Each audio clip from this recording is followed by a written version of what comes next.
it's not just food that we eat, but it's also the food that I'm constantly feeding my mind with my practices, and also the kind of people I'm surrounding myself with. I guess hair opened up so much for me in a way that I don't look at hair as just a strand or just a thing of vanity anymore.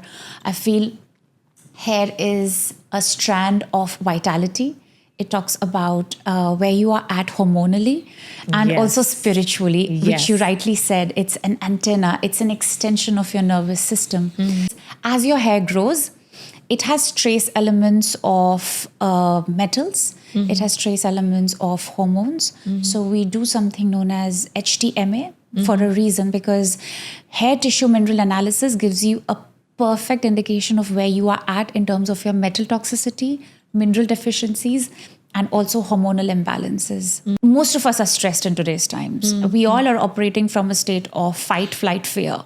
What happens when we are operating from these three areas is our sympathetic system gets switched on. Right? Yes. And when we are sympathetic driven, our body is constantly pumping cortisol. Now, cortisol is the stress hormone we all know. And cortisol, and there's something known as an anagen phase of hair growth. They are not the best friends. So if I don't like you and you don't like me, we will not stay in the same room. Exactly. So if you are cortisol dominant, the anagen phase of hair growth gets a signal that, oh, I'm not needed here anymore. The person actually is... Either you stay or I stay, and cortisol wins. So that's cortisol why wins. Cortisol wins, and your anagen phase of hair growth automatically by default goes in a state of telogen and catagen. Catagen is where the hair rests in terms of the growth, and telogen is where the hair sheds. And if you are not following a circadian rhythm in terms of your sleep hygiene, you are going to be cortisol dominant even in the night. And it's only in night when your hair grows. When your growth hormone secretes.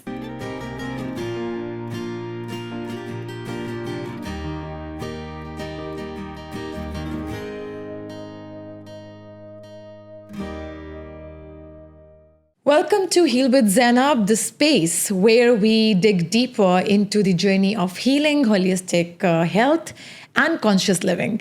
My name is Zainab, and do not forget to subscribe and click on the bell notification so you do not miss any episode. In today's conversation, I want you to reimagine something that we always take for granted, which is our hair. Hair is not only a physical attribute, but actually it's an extension of our nervous system, ancestral memory. It's a carrier of intuition. And in ancient cultures, actually, it has been seen as something very sacred.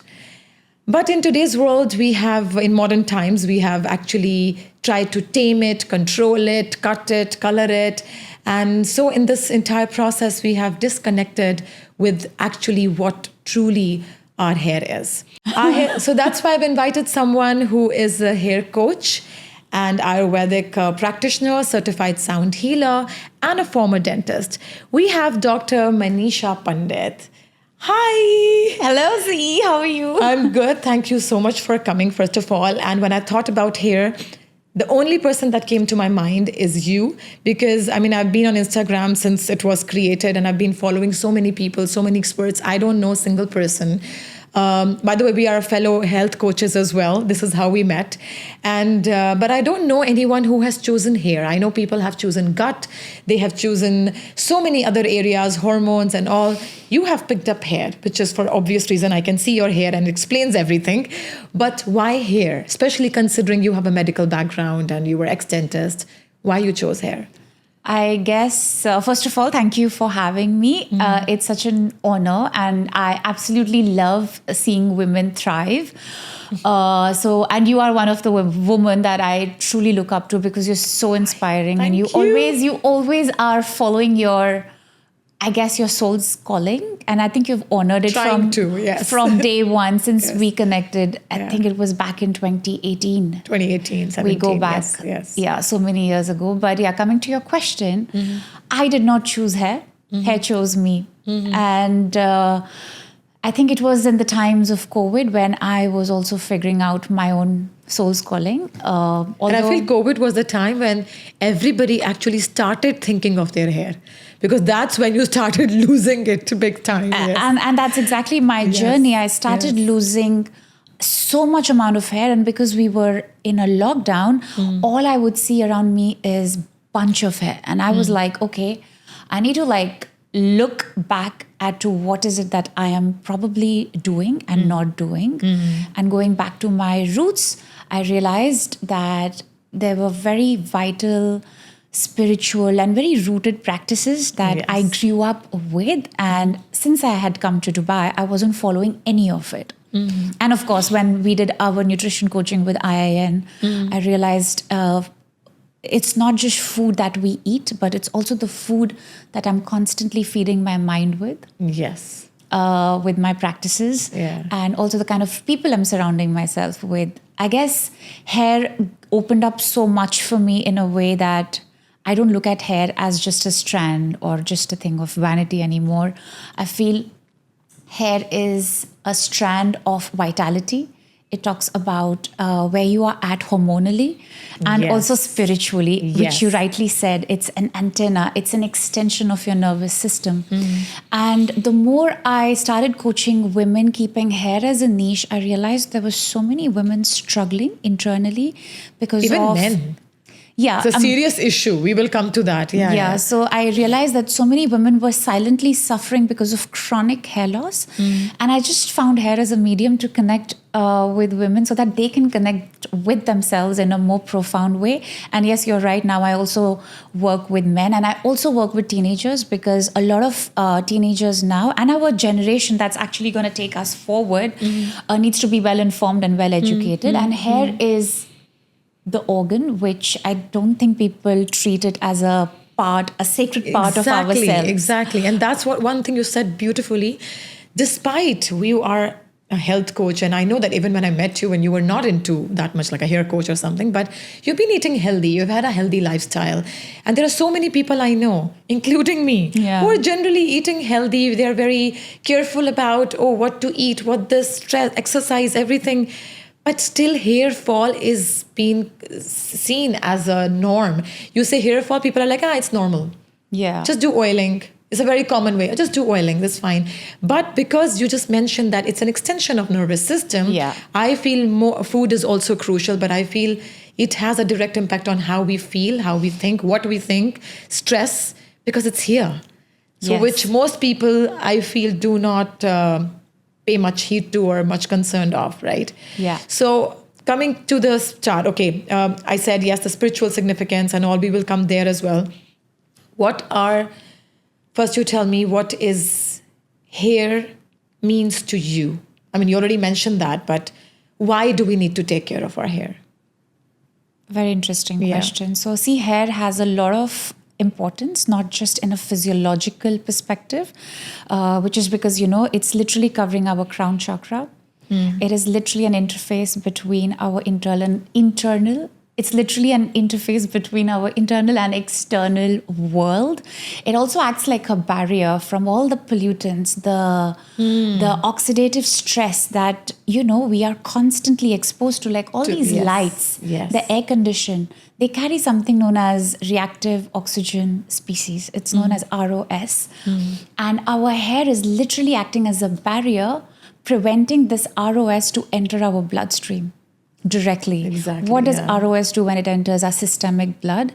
It creates something known as free radicals.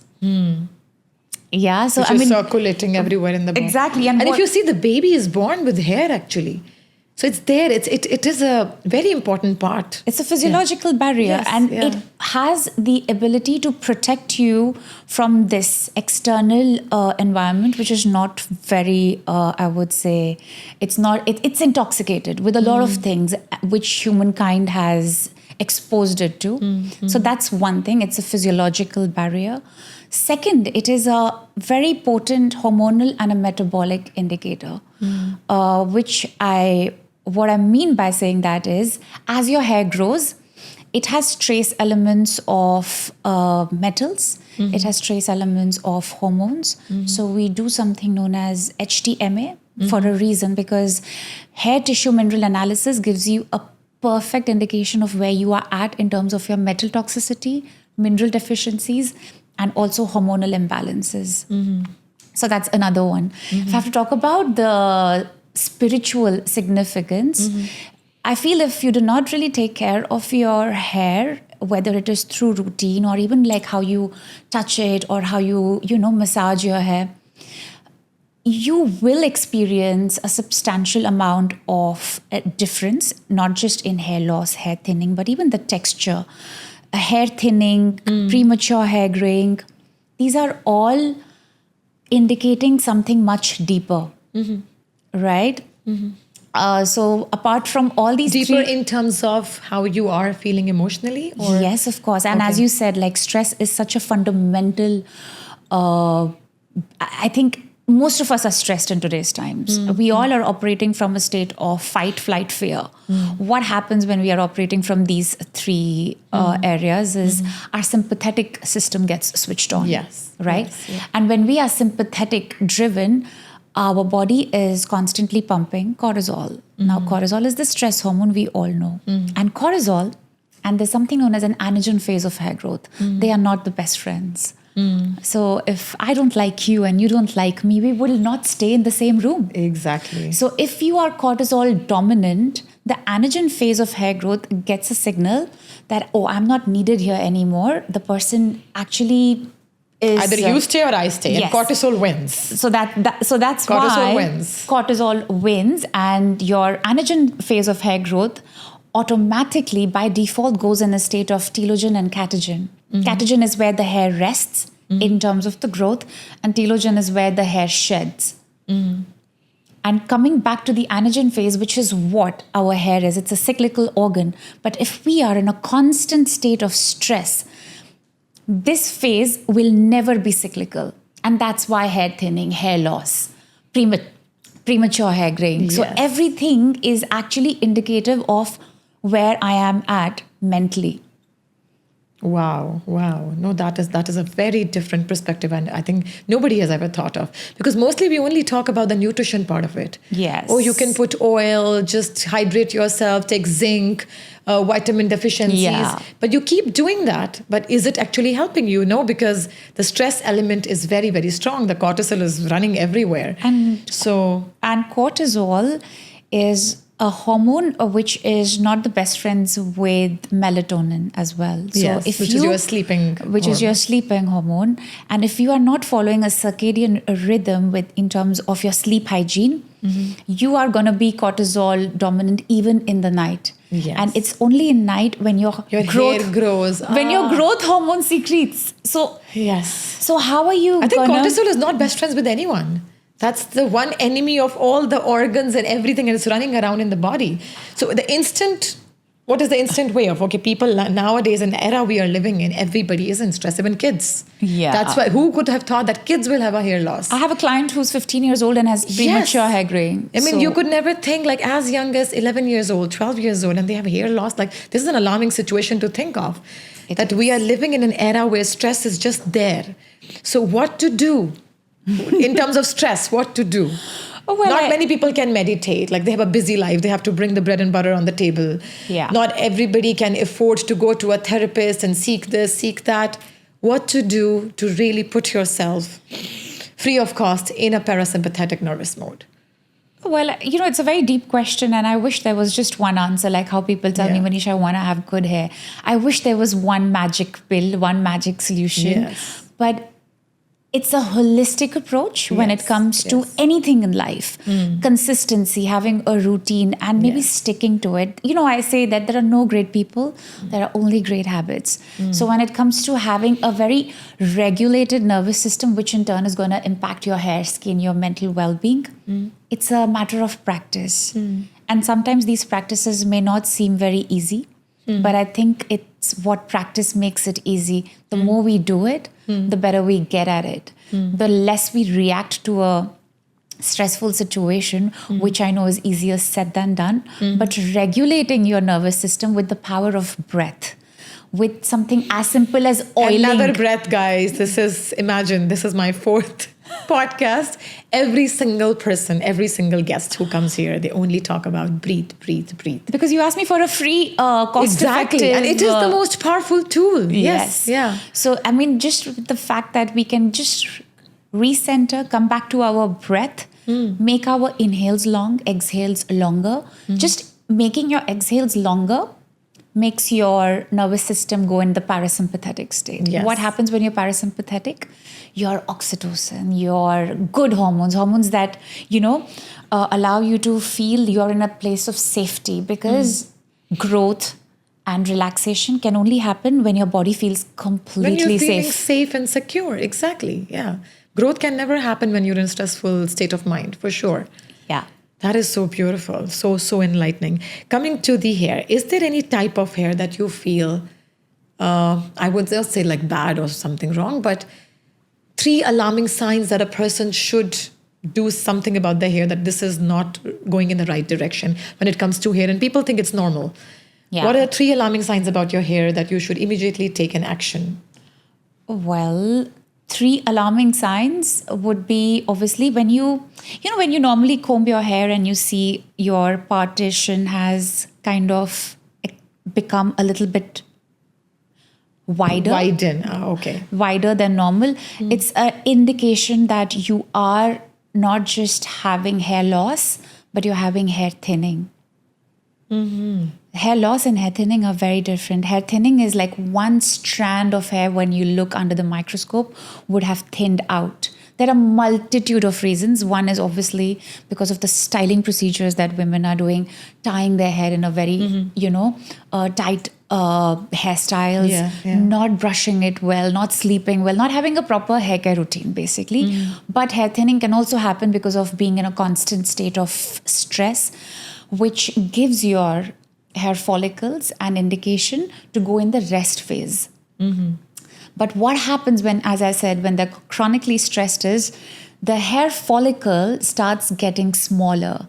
So the hair that grows out of it will be much thinner. So that is hair thinning. So it's not only when it comes out of your scalp, it actually starts in the hair follicle. Yes. No matter what you do, the hair will always be thin, or hair will always be gray. So start with the hair follicle work.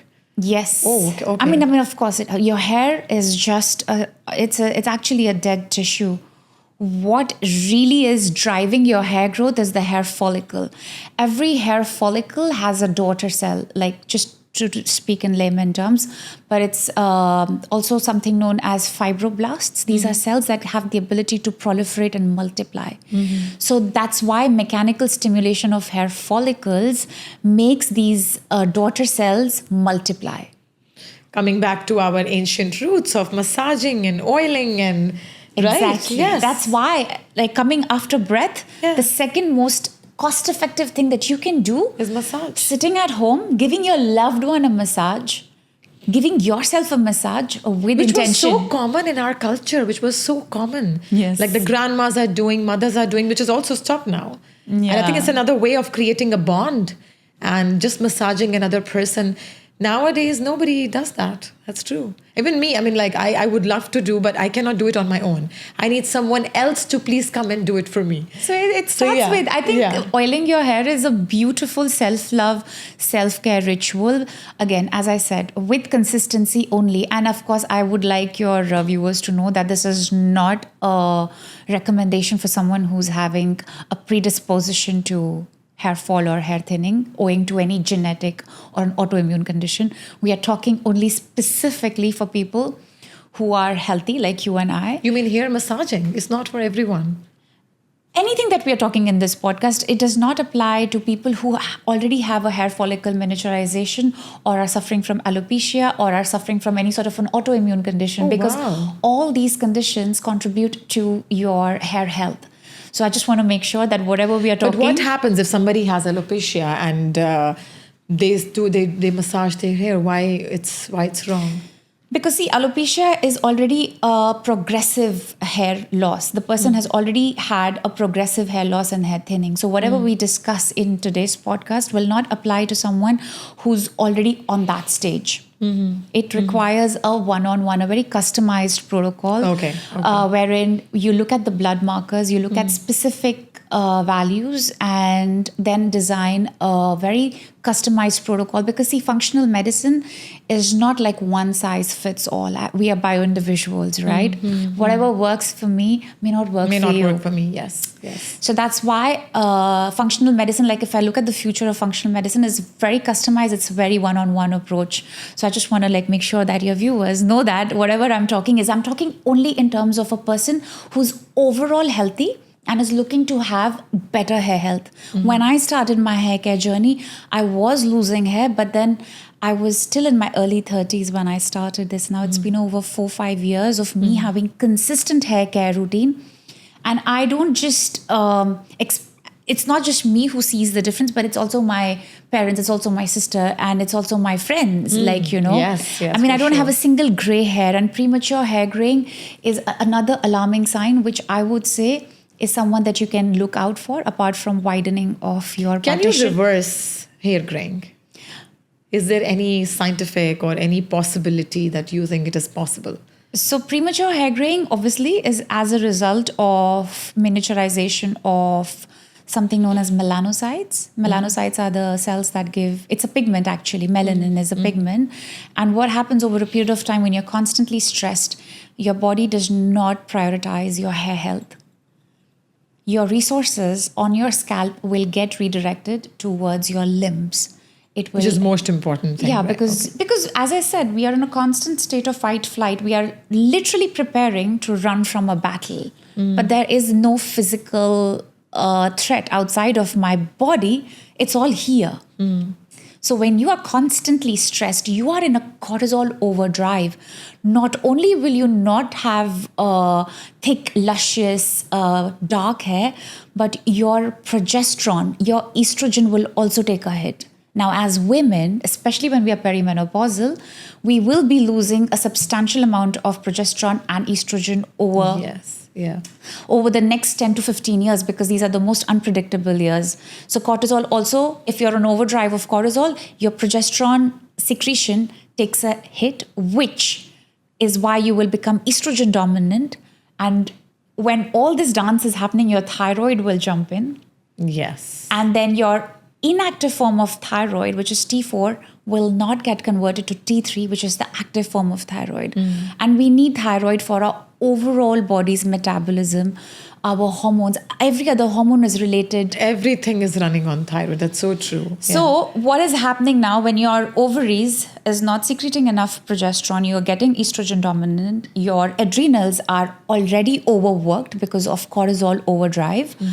Now your thyroid has also come into play. So, I think every doctor needs to have this, and every school needs to have this in their curriculum, explaining women, young girls, and even young boys about the oat axis. Ovaries, adrenals, and thyroid. This triad is so important to maintain, because it not only just influences your hair health, because thyroid is important not just for the anagen phase of the hair growth, which I mentioned is the growth phase of your hair. Your gut equally gets affected. It impacts your gut health, and because of which you will not be able to absorb, assimilate nutrition. You will not be able to regulate your nervous system. The longest parasympathetic nerve originates in the gut. Yes. The vagus nerve. The vagus right? nerve, yeah. So now this vagus nerve will not be able to regulate emotions. It will not be able to process. Listen, we all grew up with our shares of trauma. Our share of traumas, yeah. So if I'm not able to process my emotions, my old memories, old whatever I have experienced, the first organ that takes a hit is your hair. Because you do not need hair for survival. Yes. Yeah, yes. Hair is extra. Hair is thriving. Yeah. It all depends on. It's outside. Sorry, it's outside your, like I said, extension of nervous system. So maybe the body is like, okay, I will take care of you in the end. Let me fix this internal drama that's happening. So that's exactly. Hair is the first organ to take a hit whenever there is any imbalance, and it's the last organ your body is going to put any resources it's only towards the end that your hair is like, okay, fine, now I need to get all the nutrition. But that is very rare. And especially with this oat axis, I would say it's a dance that every woman is experiencing. Mm-hmm. She does not know how to regulate her nervous system. Then she gets worried, oh, my progesterone, and I'm not having my periods regularly. Her thyroid is all over the place. Mm-hmm. The cycle of cortisol is going to make her more in stress. And this is going to continue and continue up until she loses most of her hair. And there's an estimate by 50 or by 40, 45 years of age, women lose 50% of their hair. That is a big number. That's a staggering number. And I would say, instead of getting on a fight and flight further and over stressing yourself, when we go back to our breath, to our ancient rituals, when we start taking care of our cycles, we understand our body, and I'm obviously speaking with reference to women, we take control. And when we take control, we step into our power. When we make better informed decisions, we see better results. That's when the change happens. Yeah, it all starts with you. Like, you have to first show willingness with how bad you want this to work. Exactly. Coming to the most modern ways of treating your hair, which is keratin and hair color, and using the shampoos, which very fancy bottles that, you will guaranteed 99% hair loss damage and all of those things here. What is your opinion on that? So I would say keratin treatments are such a fad. I have been a victim of it as well. I have colored my hair growing up. Like we all have. Like there was no tomorrow. I have bleached my hair, and all these chemical treatments. Yes. I was talking about hair thinning. Yes. It will subsequently thin out your hair strand. One layer of keratin gets stripped away every time you bleach your hair. Every time you do a keratin treatment, most of the salons, and I'm sure 95% of them use formaldehyde, and formaldehyde is precancerous. It's literally entering your systemic blood, causing a lot of more endocrine disruption, and the cycle of hair loss does not end there. This is where it actually begins, and we stay in this loop. And now it's starting at a very young age. I'm so surprised. I see 11 or maybe 9 years old girl having this whole strand of color, purple and pink, and parents are letting them do it. And when their hormones have just started, like this is just the beginning of their... Yes. And I'm very surprised. So you're saying the colors, the usually hair colors that they use, they have carcinogens, of course. Hair coloring, because I think a lot of women go lighter. Very rarely I've seen women go darker, and I think when so you the have bleach to do, has to happen. When you do a lighter color, you have to, and I have done that as well, and I have paid a big price for it. Where likewise, I have paid a big price. I had to chop off half my hair, and of course I had to shave my head. I'm like, no, okay, I shaved my head for some other spiritual reasons and stuff, but when I got my hair back, I was like, I am promising I'm not doing any further damage. I have to respect my hair. Sometimes it does, like we are living in an era of temptation. I look at women, I'm like, oh my God, look at this color, and I want to do this color. It tempts, I would not lie, but I'm still holding touch wood that I will not touch. And I feel, the original color there's a reason why we have a certain color. I think, well, when we start embracing ourselves the way we are, whether it's your hair texture, your hair color, and then you just foster what you have. It's like, I would say, like stay in a state of, be in a state of gratitude, because that frequency is so high vibrating. You start having more of that then. I stopped using Botox, even hair Botox or hair keratin long ago, because I'm like, I actually like my hair bouncing. Yes. And I am not exposing myself to any unnecessary chemicals, and also the amount of time that it takes in a salon. So the more, if you really want to optimize your time, I would say at least weekly twice have a nice hair massaging ritual, and make it a hair ritual with intention.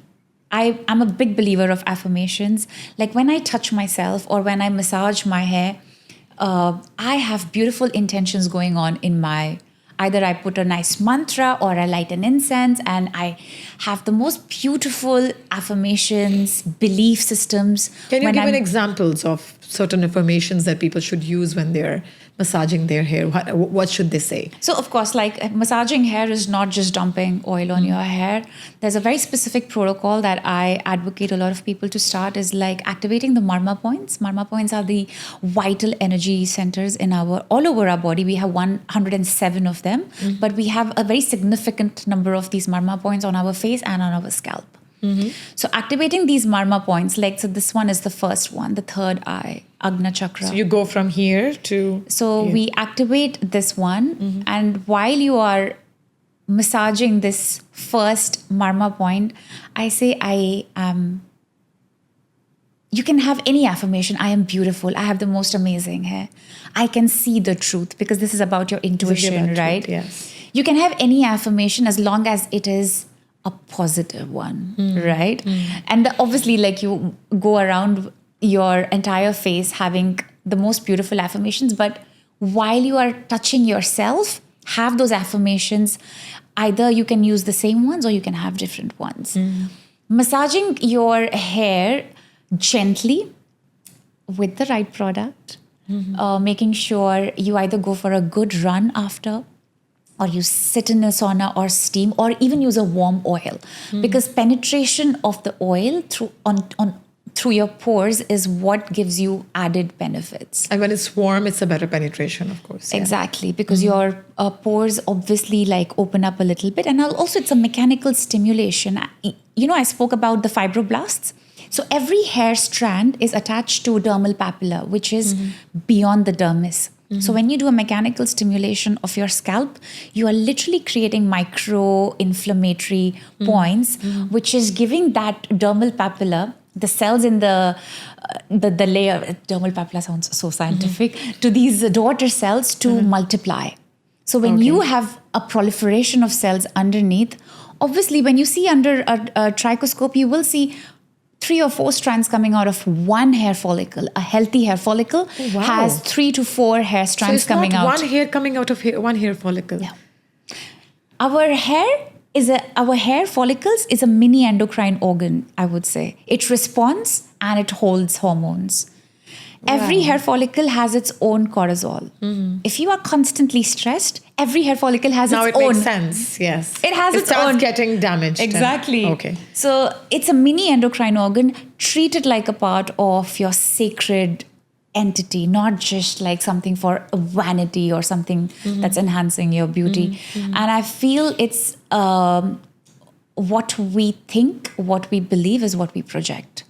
If I look at it as a very integral part of me, it will show up as a very integral part of me. Some people actually tell me, Manisha, before you enter, your hair enters the room. Yes. But I feel it's because I think I've given it so much love. Because you have given it so much love since so many years now, and you are doing all these rituals, you're taking care of it. So yeah, it speaks. Your hair speaks. That's 100% true. Yeah. So more than use, your eyes keep going onto your hair. And that is the most beautiful part. What are the common mistakes that most people are doing when they're styling their hair, or generally in their own lifestyle, that you think they should stop right now? I think one of the most common mistakes I see, especially in my yoga's restroom, is people rubbing their hair in a most vigorous way. With like a towel rubbing? After a shower. Oh, so how to dry the hair then? Not vigorously, maybe softly. Yeah, just like gently, maybe a microfiber towel, or just wrap it around very gently, or just squeeze it out with love. It's not for me. That's the most common thing, actually, what I see, what I saw as well while growing up.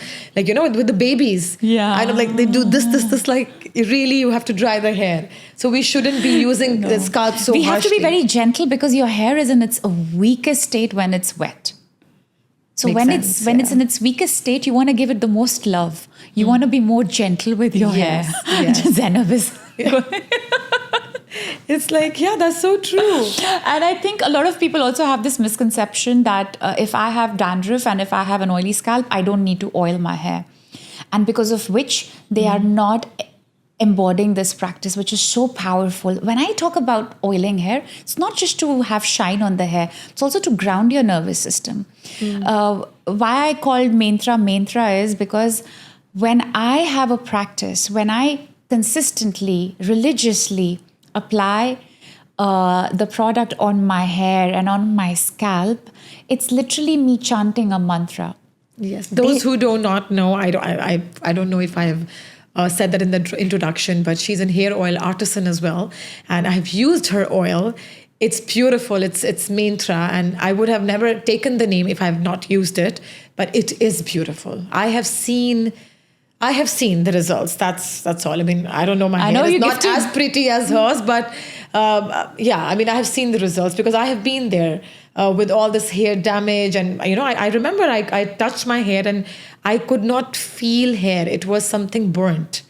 Like something is burnt. I looks fab. I remember I spoke to you and I used Mantra. I used Mantra hair oil and it worked like magic. So is there any specific oil that you think that we should be using? I know Mantra is a combination of different oils, if I'm not wrong. And there's a reason. So this is what massaging your hair and scalp is not just for the, the physical benefits. It's also a neurological benefit because you're calming your nervous system. You're massaging, and the herbs in the oils, especially the one that I curate, has a blend of 15 to 16 Ayurvedic herbs and essential oils. Herbs have not just the botanical wisdom from Mother Earth, but every herb can alter certain pathways in your body. If I have to give an example of, say, Bhringraj. In Ayurveda, Bhringraj is the king of hair growth. Okay. It alters something known as beta-catenin pathway in our body, which regulates your hair growth.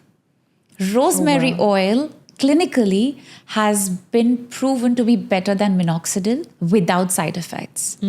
Black seed oil has a compound known as thymoquinone, which is an antibacterial and antimicrobial. So the ability of your scalp's microbiome to stay, I would say, minimal. Like we also have something known as, we have a gut microbiome, we also have a scalp microbiome. To keep it optimal, which means more good bacteria than bad bacteria. So it keeps the inflammation at bay when you have something known as thymoquinone in your products. So everything has a biochemical significance, and that's why choosing a right product is very important, because your skin is the largest organ. Whatever you're applying on your skin is getting systemically absorbed. So that's why when you choose a product, when you choose a ritual, make sure it is from a good source, make sure it is made with intention.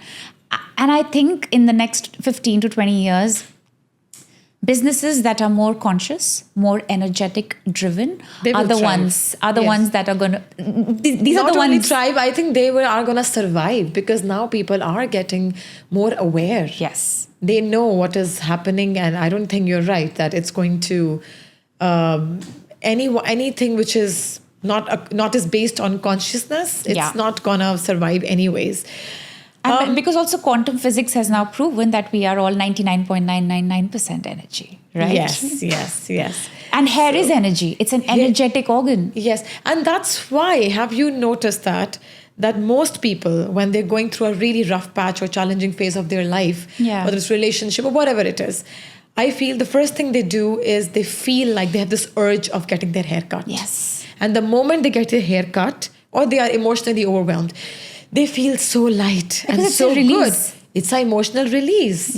It's an emotional release, and you feel, and that's also makes so much sense in most of the spiritual pilgrimage. If you see worldwide, wherever you go, some, not in all, but most of the rituals, they're based on shaving your head. A lot of rituals in India. A lot of rituals, it's actually in ceremonies where we have rituals of grieving or someone passing away. Hair is the first organ that we trim because they carry emotional imprints. They carry memory. Emotional imprints, ancestral memory, as well as also I feel that it's one of the ritual of that we use. What was that? Also there's I don't know, maybe it has related to the ego as well. But there are, every spiritual ritual has some sort of to do with hair. So yes, energetic significance is definitely there. And no wonder, like I said, that we feel good. Like for me, I think it was the most courageous step I've ever taken, because for me, hair was the most important thing. It's such pride that I taken. You have to see me. It's always the blow dried hair I had and all. When I shaved my head and I looked myself in the mirror, it hit me like, oh, this is who I am. But like I said, that emotionally it was very powerful. Spiritually it was very powerful, because you are shedding a lot of energy down. Yeah. So yes, it's there. So one hair oil that you would say that any person can use. I know that there are so many. Like I'm going to be biased, Mantra. Yeah, Mantra, even I am biased towards it. But there's one, again, it's a mixture of herbs and oils. You have done too much effort on it. Yeah. But there's so many in the market. People don't know. Like, it could be amla, or what about coconut oil? Because I've heard so many myths. Some say that no, only use it for cooking. It's not good for skin and hair.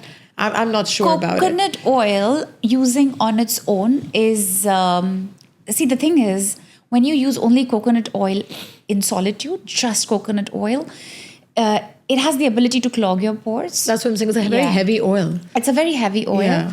Not only that, but it also has something known as lauric acid.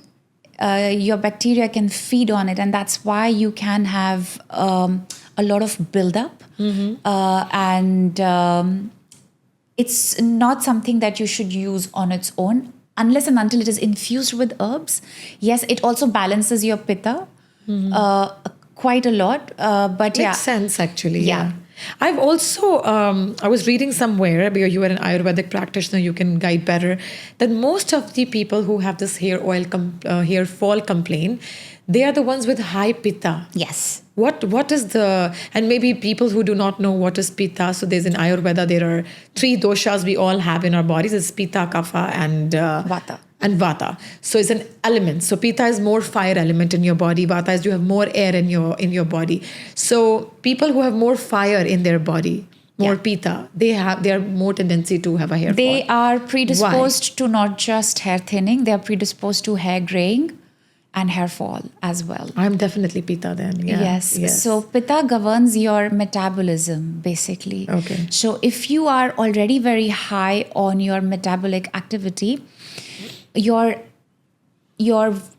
inflammation is always going to be higher side, very high. So to balance it out, maybe having more cooling herbs, cooling food, avoiding acidic food, avoiding a lot of spicy food would be the way to go. But again, your constitution changes with your habits. So the more you give it what it needs, your constitution can also change. And it's all about knowing when to stop and when to start.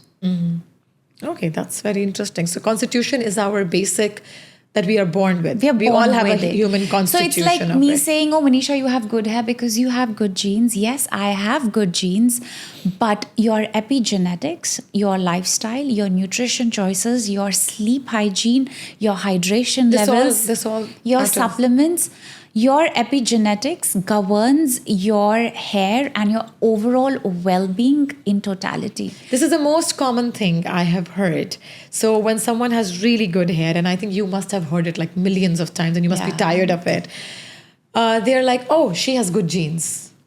I'm also doing the same thing. Nothing is happening to me. Yeah. But I totally believe in this epigenetics, which we both are familiar with, in which you can turn off the genes. It's a science. And even if you think genetically you have not a good hair or you have early hair graying, but you can turn it off by, just like she said, by activating certain habits and changing your lifestyle. So activate those genes or turn off those genes which you think might cause you that. See, genes is just like a software. So if I'm not using a software on my computer, I'm not going to run the software. So if I am not reacting to the stress, not letting things around me affect me to a point where my cortisol is going to go on overdrive, I'm going to keep that gene switched off. So the better I regulate my breath, the better I have the rituals, the better I know how to balance my hormones by cycle syncing, by allowing my cycles to be my power rather than, be a victim of it. I'm going to keep that gene of hair loss muted, not even off. It's going to be mute. It's going to be mute forever. And it's possible because hair is a cyclical organ. So it grows every 90 days. So if you have not been the best version of yourself, say for a couple of weeks, you can actually undo all of that if you just had better lifestyle practices and rituals. So if you just do practices or hair rituals for 90 days, you can see the obvious difference. You can, because as I said,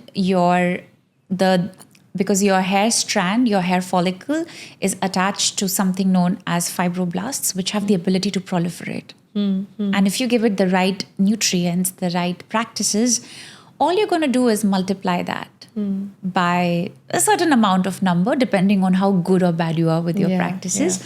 So just how your skin regenerates every 30 days. It's like if I have a wound now, my body has this innate wisdom to send an army of white blood cells, because white blood cells are our defense cells, right? To heal that. To heal the wound. Similarly, if I have not been my best version over the last few weeks, and if I get back to a routine and practices, use good products, make sure I'm cycle syncing, my hair growth cycle is obviously going to get accelerated. What happens when your hair growth cycle gets accelerated? You don't just start growing hair in terms of length, but you also grow it in terms of its volume, its texture, it has this luster. Everything improved, We have left that question right there. We'll go back. So we were talking about the 3 habits that people do, which is really dangerous for hair. One was the rubbing hair vigorously. The other 2, what I would say, like, limit your use of styling products, heat. I mean, of course, I've used heat today because, I had to look good for your podcast. But apart from that, I would say... But does heat protector works? I don't think so. I don't... I think there's another gimmick for selling their product. Yes. See, we because when I do that, I feel, okay, now my hair is protected. But I'm pretty sure that... There's also a sense psychological of... thing as well. Psychological thing. Placebo. Placebo works sometimes. Yes, but limiting your use of styling products and be more low tox. Like, don't use a lot of synthetic perfumes in your products. Make sure it does not have a lot of fragrance, because fragrances cause a lot of hormone disruption. Yes. Like, be ethical, as I said. Like, make sure your products are sourced from, small business owners. So you support them. And and you can guarantee that, every single ingredient has been handpicked. There's a certain beauty and there's a certain sense of intention that goes in making small batch products. And there is a difference. When you are doing it for smaller markets, smaller masses, and you're a one-man show, you are automatically passionate about it. When it goes big, when you see it in the grocery stores and, that amount, then there's a lot of money involved. Then there's millions involved, right? Then it has to be FDA approved and this and that, certain guidelines. Then you cannot trust, because now it's for masses. How can you use those expensive essential oils and this oils? You cannot make that expensive product, because now it's for masses. So it's common sense, when you're going for these small entrepreneurs and all, you know that, I know, like, you put your heart, soul, and that's, you also always market on Instagram. How you make it, you show it to people, right? Like, this is the oil I'm putting. So it's there in front of me. I know how you make it. There's not hidden warehouse where someone is being made and you put a lot of chemicals and sulfates. So it makes a lot of sense. I remember I used to make ponytails like this, right? Oh yeah, traction alopecia. Yes. And I remember that you told me that this is the worst thing you can do, because I used to comb my daughter's hair similarly like that, like we really stretch this area up. And because I asked you about the baby hair, there's so many baby hairs. Yeah. And so is it like we shouldn't be combing and styling our hair like really too tight here? So, and what does it do if we do this? So hair follicles, as I said, are the living entity. So imagine somebody strangulating your neck. You will choke. You will gasp for air. So your hair does not just need care, it also needs air. And if you're constricting the hair follicle by the throat, which is right at the root, it is not able to receive the oxygen and the blood. Oxygen is literally, your blood flow to the scalp is literally delivering nutrients to your hair follicles. And just like how you eat every day, your hair follicles need that food through nutrition, which is coming through blood supply. So no gel back hair, and I mean, I don't know. See, occasionally, once in a while, we can do it. Once in a while, you can but even not on wear daily those basis. clip-ons of extensions, because extensions, when you wear over a period of 6-7 months, there's a constant stress on your hair follicles. And this is what will also lead to hair follicle miniaturization. It's not just stress. It's just not, we did not cover this aspect, but when women have excess of androgens as they start hitting menopause, their androgens start rising. And androgen is nothing but it's your testosterone. And when you have excess of testosterone, that gets converted to DHT. DHT kind of competes with your hair follicle for nutrition. And this DHT is going to eventually cause the hair follicle to shrink, because it's literally taking all the nutrition which it needs to keep its survival intact. And hair follicle is going to shut down eventually, causing that widened space, that widened gap. So coming back to your... So there always has to be... there has to be a room for your hair to breathe. To breathe. So it should never be tightly... Because you're constricting... tied up. You're literally... stopping the airway, you're stopping the blood flow, and you are stopping the nutrient delivery. So I would like you to also briefly talk about, because there are many, many women I know who cover their head. Yes. Who take hijab, and there's a very, very common complaint about it, that what I have noticed, is there any link that they always say that their hair fall starts quite a lot when they start covering their head? What is the link? Is it because they're not giving enough air to it, or enough sunlight to it? There is a link. As I said, your hair does not just need care, it also needs air. And if you're constantly covered with not a very hair functionally, which is, supporting the hair growth, if you're not using a cotton or a silk or a satin bonnet to cover your head, you are constricting that hair follicle from that nutrient delivery on a constant basis. Okay. And also, for your hair to grow, it needs not just air, but also needs that adequate amount of sunlight. But you have to find out a way where you can remove it wherever you're comfortable and expose it to sunlight. And you can obviously, in your own safe space, give it that nutrition. But even when you are covering yourself, make sure it is not wet, because that can lead to wet fungal hair. growth. Okay. And that also kind of will accentuate your dandruff, flakiness, which eventually leads to hair fall. So I think just having these mindful things in mind, not having it wet when you are covering your hair, make sure you have a nighttime routine where you're massaging your hair and scalp, because massaging is... has been the easiest tool that we can do at home easily. Is there any list of tests that you can tell for people who are going through... Now we are coming to the physical part in the last, after talking about all the energy and everything. List of tests that people should get conducted before coming to you if they have a serious hair fall issue or hair breakage, hair thinning, all kind of hair related things. Well, I think the top 3 markers would be cortisol, insulin, and thyroid. These 3 tests, because they are crucial. I wish we had more time, because I know hair is so much directly linked with the thyroid and hormone, but we need another whole episode to just talk about it. Lastly, 3 spiritual hacks, which I ask everyone, that you would recommend to anyone who can do it easily at home without investing too much money here, there, just at home. If you do these 3 spiritual hacks, you are sorted. Well, my top spiritual hack is oiling with intention. That will never be outdated. Trust me. And it's the most cost-effective thing that you have access to in the comforts of your own home. Even better, do it for your loved ones. You will not just build a beautiful connection. Hormonally, you will also secrete oxytocin. Yes. That's like the bonding hormone. Not only will you grow love for your partner, but you'll also grow love for yourself. In Ayurveda, oil is also known as sneha. It's not just known as love. I mean, it's not... What is sneha? So in Ayurveda, sneha is a synonym. It's the same word for oil and love. Wow. So it's so beautiful. So when you're applying oil, you're literally applying love to your hair. That's one spiritual hack. The second one is, I think, chanting. Chanting also stimulates your vagus nerve. And if you find... Whatever mantra you connect with. Yeah. Just chant that. And as a woman, because our womb, throat, and vagus nerve are also so closely linked. As women, when we use the power of chanting or even sound healing for that matter, if you're lazy, you can just go book yourself a beautiful sound healing session because that also activates your vagus nerve.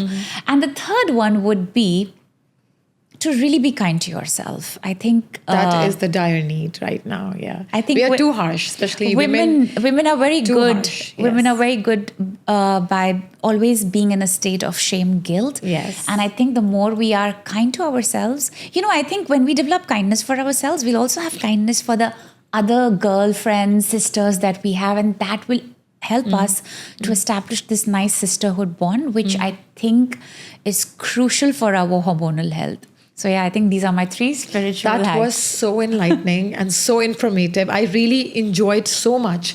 I didn't even know where the time went, and we can still go on and on, right? We can. So thank you. You're doing a fabulous job through here. You're helping so many people in reconnecting with their own self. And that's the most incredible thing one can do. So thank you so much for coming. And I hope we will do one more episode based on a different topic, because I know that we can go on and on. So thank you so much, guys. She was Dr. Manisha Pandit for you. And you can also follow her. I will just put up the Instagram link down. And thank you. Thank you. Thanks for having me. I had a great time reconnecting with you after so long. Thank you so much.